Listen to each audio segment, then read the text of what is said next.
on the subject of CrossFit, in your publication, Muscle and Strength Pyramid, which you guys should have by now, we talked about it earlier in the show, you do talk about cardio and endurance activities and kind of mixing them with strength training and where the pitfalls may be. I wanted to get your opinion actually on VO2 Max today. It's a really big thing today in the health and wellness scope. And again, it involves kind of like that HIIT training sometimes, which can be so intense. I personally, it doesn't work for me. I know a lot of people love it. I ain't training my legs the same week that I'm doing sprints. I can't do it. Where do you stand on that?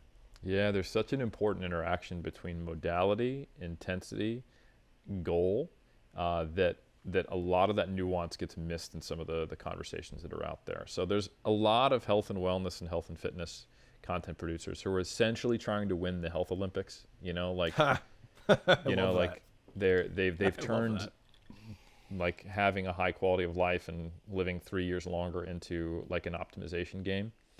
And the irony in that is that what you need to do to optimize and improve health is a very low bar.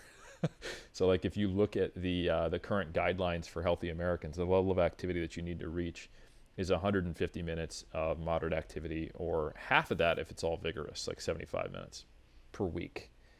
That's really easy to achieve. That ain't much. No. And when you look at some of the metadata on at what point do you start to see the highest return on an investment, not the maximal outcome, but the point when you start to see rapidly diminishing returns on reducing all-cause mortality when you count it by step count, it's like 8,000 to 9,000 steps, maybe 8,000 to 10,000 steps if we're liberal, like right around 9,000, just under steps.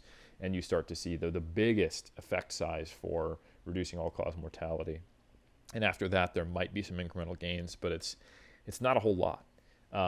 And that's independent of doing exercise on top of that. So most of the people who are promoting like your zone 2, 3, and do X, Y, and Z kind of for health purposes, they actually engage in organized exercise 3 to 6 days per week, and they get a step count that is typically like a 5-digit number. They're like your typical fitness influencer, right? If I want to take off my shirt and turn my phone around, I'd be like, all right, hit the 10,000 steps today, bro. Also got a cardio workout. I resistance train 4 days a week, and I do HIIT on my 3 days off. Just trying to delete that post now. Yeah, exactly, right? And the reality is that either one of those things independently would be at and then above saturating that signal. So when you do both, most people who are digging into the weeds are missing the forest for the trees. So personally, for example, I have on my Fitbit, I have a goal of 8,500 steps per day. And on average, I reach that. Like if you were to look at my past year, excluding contest prep because it was higher for fat loss purposes, I'm clocking 9,000, 10,000 steps. So right there, if I stopped resistance training at all, I've gotten the biggest bang for my buck as far as my health and longevity. But on top of that, I'm training currently, 6 days a week with weights for a total of 6 to 7 hours a week. So in every stretch of the imagination, I've maximized the goal of health, which is a very low bar. Now, with that said, if your goal is improving cardiorespiratory fitness, absolutely, me lifting weights and walking with my wife to breakfast at a point where I'm not even huffing and puffing, I'm not going to go run a 10K right now. It wouldn't go well for me, right? And if someone does want to do cardiorespiratory training, they need to think about the principle of specificity, and VO2 max now becomes important.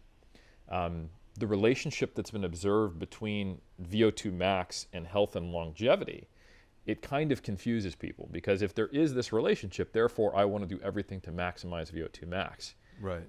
But that's not quite the right way of thinking about it, because this is a correlation, not necessarily directly causational.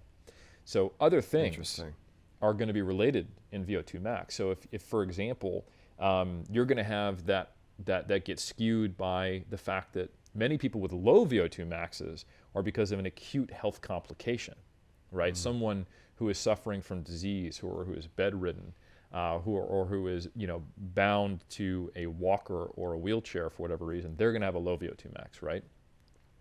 Also, people who are more naturally fit and healthy, like if you think about endurance athletes who don't train at all, who are at a high level, like you take your typical person who is a pro cyclist, they probably had a higher VO2 max than the average person can get to with regular endurance training. Much like that dude who played NCAA Division I, football and was a linebacker, looks like he was a bodybuilder when he was just doing calisthenics in high school. Yeah, how'd they do that? I noticed that too. They picked the right parents. Get on this.